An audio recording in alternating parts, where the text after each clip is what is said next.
शपथ लेते हैं कि हम कभी भी चिट्टा नहीं लेंगे और ना ही किसी को लेने देंगे।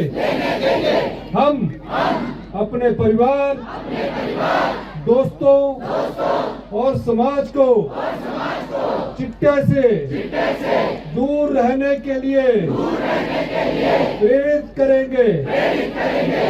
हम संकल्प लेते हैं कि हिमाचल को चिट्टा मुक्त बनाना है और आने वाली पीढ़ियों का भविष्य सुरक्षित करना है।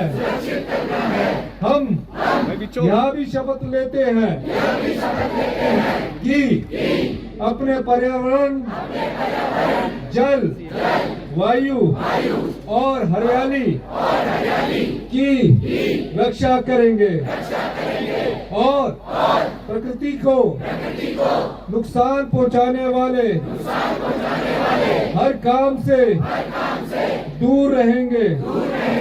हम सब मिलकर वचन देते हैं कि स्वच्छ एवं सुरक्षित प्रकृति और चिट्टा मुक्त हिमाचल के लिए पूरी निष्ठा से कार्य करेंगे। जय हिंद। जब आई थी तो चिट्टे के विरुद्ध एक नशे के खिलाफ एक बहुत बड़ा एक्ट था जो पिछले 5 सालों से लागू नहीं किया जाता, पिट एंड डीपीएस एक्ट। इस एक्ट को हमने लागू किया और जब हमें पता लगा कि हमारी युवा पीढ़ी खासकर चिट्टे के नशे की दलदल में जा रही है, तो हमारी सरकार ने एक प्रण लिया कि चिट्टे को हिमाचल प्रदेश से भगाना होगा। और इस दृष्टिकोण से मैंने शिमला में पहला वॉकथॉन का आयोजन किया जिसमें तकरीबन सभी युवा पीढ़ी के बच्चों को हमने शामिल किया। जिस युवा पीढ़ी में ये नशे की लत की शुरुआत ये चिट्टे के तस्कर करवाते हैं, उस दृष्टिकोण से हमने इसकी शुरुआत की है। और आज धर्मशाला में पूरे प्रदेश के जिला हेडक्वार्टरों में चिट्टे के खिलाफ हमारा ये अभियान चलेगा और इस चिट्टे को हराना है और युवा पीढ़ी को बचाना है। इस नारे के साथ हम पूरे प्रदेश में इस जन जागरण आंदोलन की शुरुआत की गई है। हमने पंचायतों का भी वर्गीकरण किया है कि जिन पंचायतों में चिट्टा है उनमें हमने रेड, येलो और ग्रीन पंचायतों का हमने वर्गीकरण करके रखा है।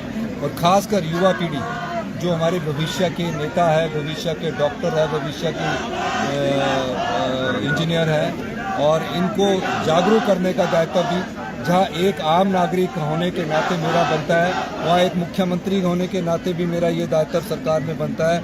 हमारे मंत्रिमंडल के सभी सदस्य धर्मानी जी, गोमा जी, चंद्र कुमार जी, सभी हमारे विधायक लोग और सभी हमने सभी विधायकों से अनुरोध किया, विपक्ष के भी, कि चिट्टा के इस आंदोलन में हम सबको मिलजुल कर इस लड़ाई को लड़ना है और युवा पीढ़ी के भविष्य को बचाने के लिए सबका दायित्व बनता है। 75 लाख जनता का दायित्व बनता है और इसके लिए हम सारी सरकार तैयार है।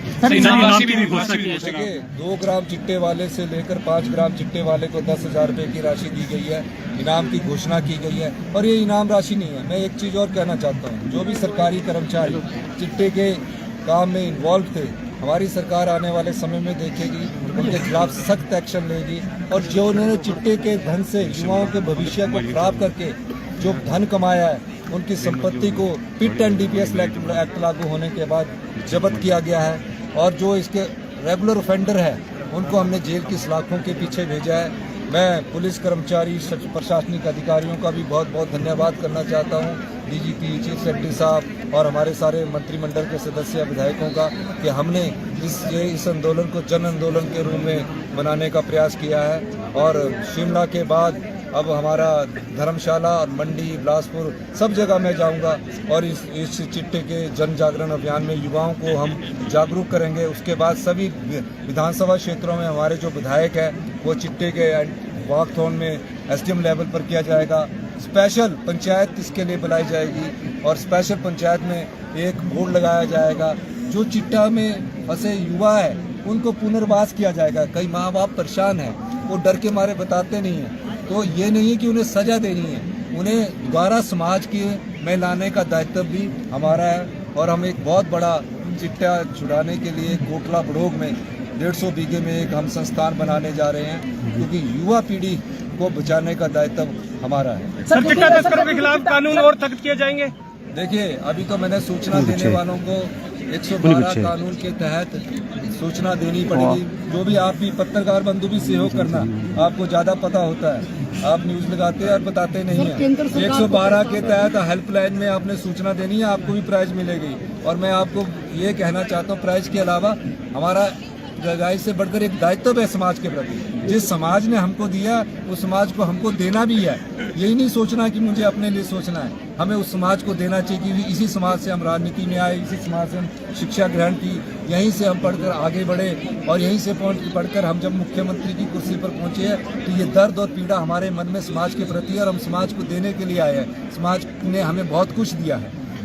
इसी संदर्भ में मैं ये भी कहना चाहता हूँ कि चिट्टा का समूल नाश ही हमारा मुख्य उद्देश्य है। कठोर कानून बनाने देखिए, आपने देखा नहीं, विधानसभा में 2 सख्त कानून बनाए गए हैं। चिट्टा बेचने वालों को 10 साल की सजा दी गई है। कानून बन चुका है, प्रेसिडेंट के असेंट के लिए गया है और प्रेसिडेंट के असेंट मिलने के बाद वो समय यहाँ लागू हो जाएगा। सर, विपक्ष लगातार हमलावर है और कह रहा है कि अब राधे राधे भी उनके इसमें आ चुका है। मैं प्यारे बेटियों से मिल रहा था और मैं जब बच्चों से सुबह मॉर्निंग वॉक में मिलने गया तो मेरी एक आदत है कि मैं बच्चों के पास बैठ कर इंटरेक्शन करूँ। तो मैंने उनसे पूछा कि राधे राधे क्यों बोल रहे, क्या अर्थ है? उन्होंने क्या अर्थ नहीं बताया, उन्होंने सीधा ये काटा और ये बना दिया। जब राम मंदिर का रामलला का विराजमान होना था ना, तो दिल्ली में भारतीय जनता पार्टी की सरकार थी, हिमाचल में कांग्रेस की सरकार थी। उन्होंने आधे दिन की छुट्टी की थी, मैंने पूरे दिन की छुट्टी की थी। कन्या पूजन, गोवर्धन पूजन सब हमारे परिवार में अभी से नहीं, हमारे बचपन से हमें सिखाया जाता है। तो इसलिए सनातन धर्म की परिभाषा वो मत सिखाए जो सनातन धर्म की राजनीति करके वोट प्राप्त करते हैं। सनातन धर्म का मतलब है कर्म अच्छे करना, सेवा करना, दीन दयालुओं की मदद करना, जो भी हमारे होता है गरीबों की मदद करना, ये सब चीज़ें हमारे जहन में है, हमारे दिमाग में है। बीजेपी को कुछ नहीं मिलता, बीजेपी के तो सिर्फ ये मुद्दा रह गया। कभी मैं कहीं जाता हूँ किसी के घर में खाने को, वो वीडियो बना देते हैं। कभी मैं कहीं जाता हूँ किसी बच्चों से मिलने का, तो उसको वीडियो बना देते हैं। बीजेपी ने इस प्रदेश की संपदा को लुटाया है। 5 साल में जो बीजेपी ने डबल इंजन की सरकार करके आम गरीब जनता की संपदा होती है, सरकार की संपदा नहीं होती है। हम मंत्रिमंडल में मुख्यमंत्री 5 साल के लिए चुनकर आते, फिर जनता तय करती है। लेकिन जो जनता का धन है, जिसका पता आपको नहीं लगता, उस संपदा को कौड़ियों के भाव में लुटा दिया गया। 4500 बीघा जगह 1 करोड़ 22 लाख में कस्टमाइज पैकेज के नाम पर दे देगी। 4500 बीघा में नया शहर बसता है आपका, और जिसकी 5000 करोड़ कीमत है। इनके पास मुद्दा नहीं है। अब उन मुद्दों को लेकर ये विधानसभा में कुछ नहीं बोलते, सिर्फ इन मुद्दों को पकड़ लेते और चर्चा करने लग जाते हैं। सर, इससे जुड़ा सवाल है, विपक्ष आपकी आल्टो कार पे भी तंज कसता है। देखो, आल्टो कार जब मैंने अपनी मेहनत से खरीदी, मेरे पास आज भी है, मैं सारा बजट उसी में देता हूँ। मुझे पता है कि मैं आम परिवार से निकलकर मुख्यमंत्री की कुर्सी पर पहुँचा हूँ, तो मुझे आम परिवार का दर्द है और इसलिए मैं आल्टो कार में जानता हूँ। मैंने जब से मैं मुख्यमंत्री बना हूँ, मैंने हमेशा ये सोचा है कि जो मैं कमा रहा हूँ जनता को दूँ। मैंने कोई मुख्यमंत्री बन के कोई संपत्ति नहीं बनाई है, कोई होटल नहीं बनाया है, कोई जगह नहीं खरीदी है। मैंने सिर्फ ये कहा है कि जो मेरे पास आता है मैं देता हूँ। मैं हमेशा से ये सोचकर कार्य करता हूँ कि मुझे इस समाज ने दिया, मैंने इस समाज को वापस किया। सर, जनता के सीधे संवाद को लेकर भी विपक्ष से सवाल उठाए कि जिस प्रकार से आप जनता से सीधे संवाद कर रहे हैं उसको लेकर। जनता से नहीं, मैं तो आम जनता से संवाद करता हूँ और मुख्यमंत्री को आम जनता के बीच रहना चाहिए। ठीक है, धन्यवाद।